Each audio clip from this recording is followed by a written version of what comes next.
আমার এখনো মনে আছে যেদিন আমাকে ঘুম থেকে ছেড়ে দেওয়া হয়, আজকে খোলামেলা বলছে এগুলো, আস্তে আস্তে সবই বলে দেবো ইনশাআল্লাহ। যেদিন আমাকে ছাড়া হয়েছে ওই দিন আমাকে বলা হয়েছিল যে আমি যদি ঘুমিয়েও থাকি তবু আমাকে ঘুমের মধ্যেও মনিটর করার জন্য মানুষ থাকবে। রাস্তাঘাটে যাওয়া তো বহুত দূরের কথা, বয়ান দেওয়া তো বহুত দূরের কথা, মাহফিল করা তো বহুত দূরের কথা, দাওয়াতের কাজ করা বহুত দূরের কথা, মিম্বরে দাঁড়ানো বহুত দূরের কথা। তুমি আমাদের চোখের মধ্যে থাকবা যখন তুমি ঘুমের মধ্যে থাকবা। তো এটা আমরা তখন শিখেছি যে মানুষের প্রাইভেট লাইফ বলতে আর কিছু বাকি রাখে নাই তারা। আপনি ফোন নিয়ে যা করতেছেন এভরিথিং তারা মনিটর করতে পারে, এভরিথিং। কাকে মেসেজ করতেছেন, অনেক ভাই তখন আমার সাথে দেখা করতে আসলে আমরা ইগনোর করতাম তার ভালোর জন্যই, বিকজ সে বিপদে পড়বে আমার সাথে দেখা করতে আসলে। এবং আপনি যেটা বলবেন সে বলার জায়গাটা আপনাকে দেওয়া হয় নাই, রাখা হয় নাই, আপনি ট্রিগারের সামনে আছেন। তো আল্লাহ পাকে সন্তুষ্টির জন্য কথা শুনেছি, অনেক সহ্য করেছি, মেনে নিয়েছি, গালি মন্দও খেয়েছি। আর এটাকে সুন্দর করে নাটক সাজানো হয়েছিল যে পারিবারিক কলহের কারণে আত্মগোপনে চলে গেছে। তো পারিবারিক কলহের কারণে আত্মগোপনে আমার সাথে আরও 4 জন কীভাবে গেল, আমার গাড়িও বা কীভাবে গেল, আর বাংলাদেশের গোয়েন্দা সংস্থার হেডকোয়ার্টারে আমার লাস্ট লোকেশন কিভাবে পাওয়া যায়, ম্যাপ কীভাবে ট্রেস হয়, মিডিয়া দিয়ে মানুষকে খাওয়ানো। এই কথাটা বলতে কি এখানে আসছি, মিডিয়ার কোনো ধর্ম থাকে না, যেদিকে ফ্লো সেদিকে তারা যাবে। তারা দিনকে রাত বানাতে পারে, রাতকে দিন বানাতে পারে। আজকে আপনাকে জঙ্গি বলতে পারে, কালকে আপনাকে ফ্রিডম ফাইটার বলতে পারে। আজকে যদি দেখে এইসব ওয়ার্ডগুলো এই সিস্টেমের এগেনস্টে যাচ্ছে, তখন আমাদেরকে তারা ট্রেস করবে, তারা উগ্র, তারা মৌলবাদী, তারা জঙ্গিবাদী কর্মকাণ্ড করতেছে না, আউযুবিল্লাহি মিন যালিক।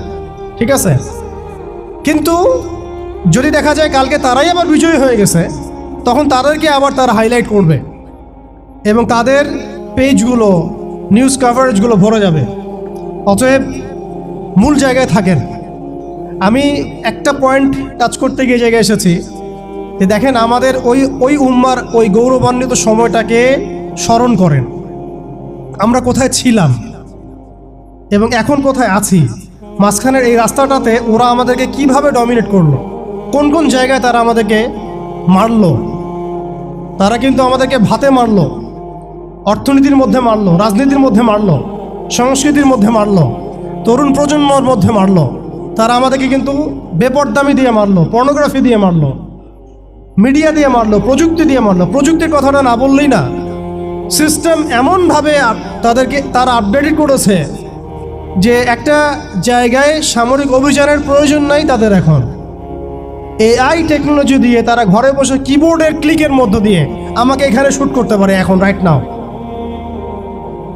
নাও। আমরা কিছু করতে পারবো না। এবার আমাদের কোনো প্রতিরক্ষা ব্যবস্থা নাই।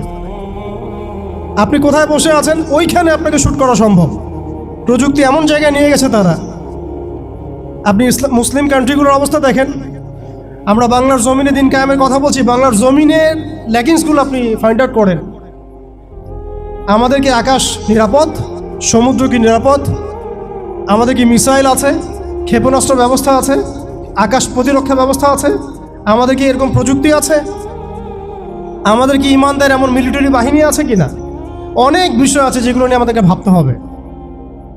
নাই, এটা হতাশার কোনো কারণ না। এবং আমাদের সব কিছুই লাগবে, জরুরিও না, এটাও মাথা দিচ্ছি। নাই, অনেক কিছুই নাই, এটা হতাশার কোনো ব্যাপার না। এবং অনেক কিছু যে নাই, এটা আমাদের ভীরুতারও কোনো সুযোগ এখানে রাখার দরকার নেই। নাই, ঠিক আছে, যতটা সম্ভব আমরা অর্জন করার চেষ্টা করবো ইনশাআল্লাহ। কিন্তু যদি নাও হয় 100%, তবু আমাদের ভয় পাওয়ার কোনো কারণ নাই, কারণ আমাদের সাহায্য আসবে আল্লাহর পক্ষ থেকে। আমাদের সাহায্য আসবে আল্লাহর পক্ষ থেকে ইনশাআল্লাহ। এবং আপনারা এই আয়াতটা জানেন যে কাম মিন ফিআতিন কালিলাতিন গালাবাত ফিআতান কাসীরাতান বিইذنিল্লাহ। কত ক্ষুদ্র ক্ষুদ্র দল এই পৃথিবী থেকে চলে গেছে যারা বড় বড় দলের উপর বিজয় লাভ করেছিল আল্লাহর সাহায্য।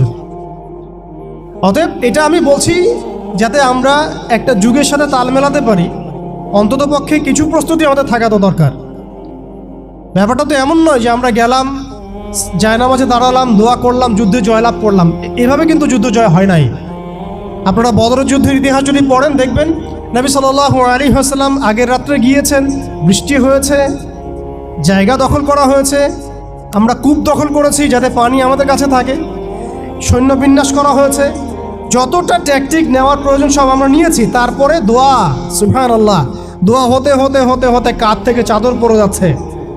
আবু বকর রাদিয়াল্লাহু আনহু এসে বলছেন যে ইয়া রাসূলুল্লাহ, যথেষ্ট হয়েছে, আপনি থামেন, আল্লাহ আপনার সাথে আছেন, আল্লাহ আপনার দোয়া ফেলবেন না ইনশাআল্লাহ। এরপরে দেখলেন 313 নিয়ে আমরা ওদেরকে হারালাম। সব কিছুর প্রয়োজন আছে। তো আমাদের অবস্থাটা এখন এমন একটা জায়গায় আছে যে ওই খিলাফা যাওয়ার পর থেকে উম্মাহ আজকে এই জায়গায় চলে আসছে। এটা একদিনে হয় নাই, 100 বছর লাগছে। এটা ভাই একদিনে হয় নাই, 100 বছর লাগছে।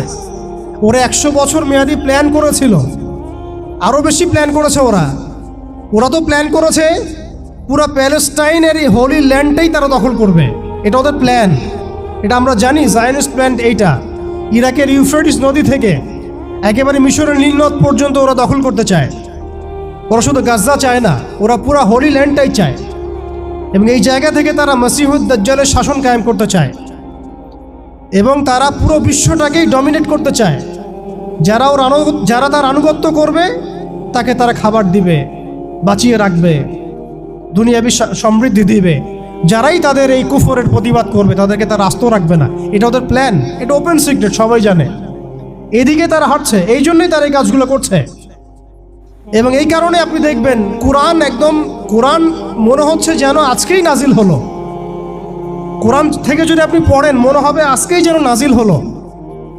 আল্লাহ পাক বলেছেন, ইয়া আইয়ুহাল্লাযীনা আমানু লা তাত্তাখিযুল ইয়াহুদা ওয়ান নাসারা আউলিয়া, হে মুমিনগণ, তোমরা ইহুদি এবং নাসারাদেরকে বন্ধুরূপে গ্রহণ করো না।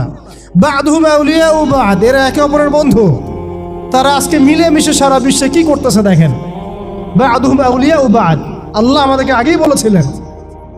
আল্লাহ পাক আরো সতর্ক করেছেন, ওয়া মান ইয়াতাওয়াল্লাহুম মিনকুম ফাইন্নাহু মিনহুম, তোমাদের মধ্যে কেউ যদি ওদের সাথে হাত মিলাও, ওদের দিকে মুখ ফিরাও, তোমরা তাদের অন্তর্ভুক্ত। আজকে দেখেন পুরো আরবের মধ্যে কারা ওদের দিকে মুখ ফিরাইছে, পুরো বিশ্বে কারা ওদের দিকে মুখ ফিরাই নিয়েছে। প্রত্যেকটা সেকুলার রাষ্ট্রের শাসক ওদের দিকে মুখ ফিরাইছে। প্রত্যেকটা ডেমোক্রেটিক কান্ট্রির শাসক দেখেন আজকে ওদের দিকে মুখ ফিরাইছে। আপনি এইসব তন্ত্রমন্ত্রগুলোর কথা আগে যেগুলো বললাম, এগুলোর দ্বারা যারা শাসিত হচ্ছে তারা কেউই ওদের থেকে বিচ্ছিন্ন নয়, বরং তারা ওদের অংশ এবং তারা ওদের পারপাস সার্ভ করতেছে ওই অঞ্চলে। দাজ্জাল কি আসলে? সে তো একটা ব্যক্তি হবে, কিন্তু দেখেন ওর সিস্টেম কিন্তু অলরেডি ডেভেলপ করে ফেলছে। সে কি প্রত্যেকটা জায়গায় পায়ে হেঁটে হেঁটে গিয়ে শাসন করবে? আপনাদের তাই মনে হয়? সে প্রত্যেকটা জায়গায় তার এজেন্টদেরকে বসাবে, এটাই বাস্তব। ওমর রাদিয়াল্লাহু আনহু মদিনা থেকে পুরো বিশ্ব শাসন করেছেন। তিনি কি প্রত্যেকটা জায়গায় পায়ে হেঁটে হেঁটে গিয়েছেন? এটা কি পসিবল? ইসলামের প্রতিনিধি ছিল, সাহাবায়ে কেরাম বিভিন্ন জায়গায় ছিলেন তার পক্ষ থেকে। মসিহুদ দাজ্জাল অনেকটা সেম কাজ করতে পারে। দেখুন, খেয়াল করে সে তার অনুসারীদেরকে সব জায়গায় বসিয়ে দিয়েছে, সবাই তার ভাষায় কথা বলছে। বিবিসি, CNN তারা যে ভাষাগুলো চয়ন করে সেই ভাষায় আমাদের রিপোর্ট করা হয়। ওরা যে মিডিয়াগুলো, FBI, ওরা যে রিপোর্টগুলো প্রদান করে, ওই রিপোর্টের আলোকে আমাদের এখানে প্রশাসনিক বাহিনী কাজ করে। তারা যেভাবে ফাংশন করে সেইভাবে কাজ করা হয়। পুরো বিশ্বটা যেন একটা সিস্টেমের মধ্যে নিয়ে আসা হয়েছে। এটাই হচ্ছে একটা দাজ্জালি ওয়ার্ল্ড অর্ডার। এই ওয়ার্ল্ড অর্ডারটাই তারা ফাংশন করেছিল আমাদের খেলাফতটাকে অ্যাবলিশ করার পর। এই কারণে আমাদের এইখানে প্রশ্ন উঠতেছে যে উম্মার পুনর্গঠন কেন দরকার, কিভাবে সম্ভব? আগে আমাদেরকে বুঝতে হবে যে কোন জায়গায় আমরা চলে আসছি, কোন জায়গা থেকে। এখন কি আমাদের ঈর্ষা হচ্ছে না যে আমরা কোন জায়গায় ছিলাম? এখন কি আমাদের খারাপ লাগছে না যে আমরা আসলে কোন জায়গায় ছিলাম, আজকে কোন জায়গায় আছি? অনেস্টলি স্পিকিং, আপনি বলেন আজকে যদি গাজায় 1000টা শিশুকে হত্যা করে আপনি আমি কি করতে পারবো? আমরা কি বুঝতে পারছি আমরা কোন জায়গায় আসছি? আর স্মরণ করেন সেই সময়ের কথা যখন একটা মুসলিম যুবতীর উপর চোখ তুলে তাকানোর অধিকার কারো ছিল না, এই ক্ষমতা কারো ছিল না। চোখ তুলে ফেলতাম একেবারে আমরা। ঘরের ভিতরে যদি বাহির থেকে কেউ তাকাতো অন্যায়ভাবে চোখ উপড়ায় ফেলতাম আমরা। একটা মুসলিম রমণীর সম্ভ্রমহানি করা হয়েছিল এই সাবকন্টিনেন্টে। এই সিন্ধুতে, মনে আছে আপনাদের? তার সম্ভ্রমের জন্যে, তার সম্ভ্রম বাঁচানোর জন্যে পুরা মুহাম্মদ বিন কাসিমের জাইশ আসছে। আমি কি চিন্তা করতে পারছি আমরা কোন জায়গায় ছিলাম?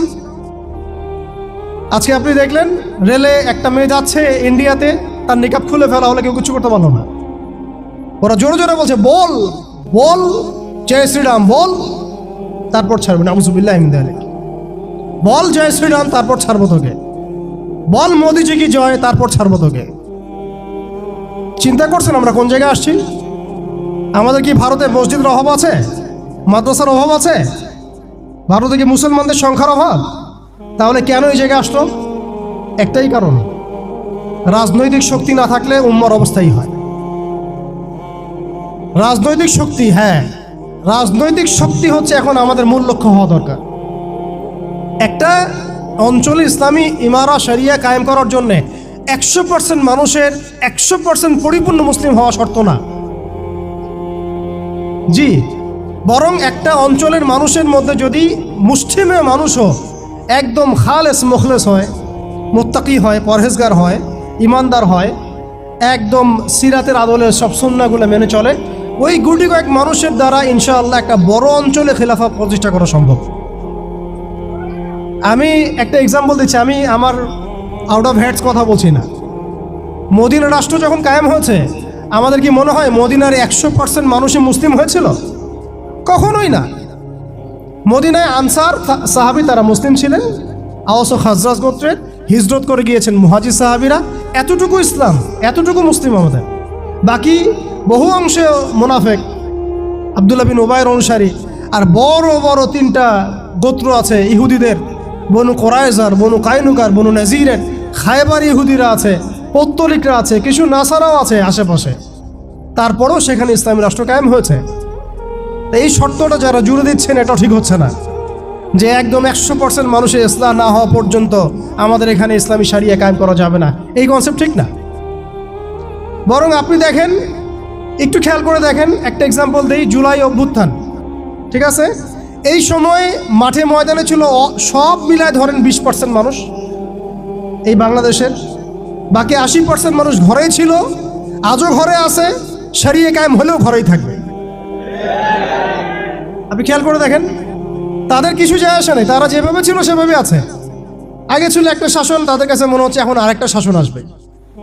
তাদের চিন্তায় তো এতটুকু, চিন্তার লিমিটেশন এতটুকুই, একজন গেছে আরেকজন আসবে, এক তাগুত গেছে আর এক তাগুত আসবে, মদের বোতল চেঞ্জ হবে, মদ সেম থাকবে, ওদের চিন্তাটা এমনই। তো এত আমাদের কঠোর চিন্তার প্রয়োজন নাই যে 100% মানুষ মুসলমান পরিপূর্ণ না হওয়া পর্যন্ত শরিয়া কায়েম হবে না। না, আমি এই পয়েন্টটাতে একটু সময় নিয়ে নিলাম। দেখেন ভারতের অবস্থাটা আমাদেরকে খুব পীড়া দিচ্ছে। ভারতের অবস্থা আমাদেরকে অনেক পীড়া দিচ্ছে না? এটা দেওয়ার পরেও কিন্তু আমি কিছু করতে পারছি না। এটা যদি আল্লাহ না করুক, যদি এটা বাংলাদেশে হয়, আল্লাহ না করুক, এটা যদি বাংলাদেশে হয়, তখন আপনার ফতোয়া কি হবে, আমাদের ফতোয়া কি হবে, এটা আমাদের এখন স্পষ্ট করা উচিত। এবং যেটার আশঙ্কা আমরা করি সেটার প্রিপারেশন কেন আমরা নিব না? যেটার আশঙ্কা আমরা করি, আমাদের সামনে রাস্তা তো 2টা, হয় তাদের সামনে, আমাদের বলতে আমি তাদেরকে আমাদের অন্তর্ভুক্ত করে বোঝাচ্ছি, তাদের সামনে রাস্তা 2টা, হয় এখন তাদের মার খেয়ে মরবে, জিল্লতির সাথে থুতু চাটাচ্ছে তারা রাস্তায়, আমাদের মুসলিম ভাইদেরকে তারা থুতু চাটাচ্ছে রাস্তায়, মেয়েদেরকে নগ্ন করতেছে, বাড়িঘর জ্বালাই দিচ্ছে, মসজিদ ভেঙে দিচ্ছে, মাদ্রাসা দখল করতেছে, গরুর গোশত নিয়ে গেলে পিটায় মেরে ফেলতেছে, বাবার সামনে মেয়েকে ধর্ষণ করতেছে। সবচেয়ে বড় কথা, আমাদের নিরপরাধ ভাইদেরকে তারা একটা ইস্যু ক্রিয়েট করে হত্যা করতেছে। এটা একটা জেনোসাইড, গাজার মতোই একটা অবস্থা তারা সৃষ্টি করছে ভারতে, কাশ্মীরে। কথা হচ্ছে তাদের সামনে অপশন কয়টা? হয় তারা এই জিল্লতিগুলো সহ্য করে এভাবে লাঞ্ছনার মৃত্যু মরবে, অথবা প্রতিহত করে শাহাদাতের মর্যাদায় মারা যাবে, শহীদ হবে। এর বাইরে কোনো রাস্তা আছে কি না? এখন আমরা যদি আমাদের পার্শ্ববর্তী অঞ্চল সম্পর্কে সচেতন থাকি, তাহলে আমাদের অভ্যন্তরীণ বিষয়গুলো সম্পর্কে আমাদের সচেতন থাকা উচিত কি উচিত না?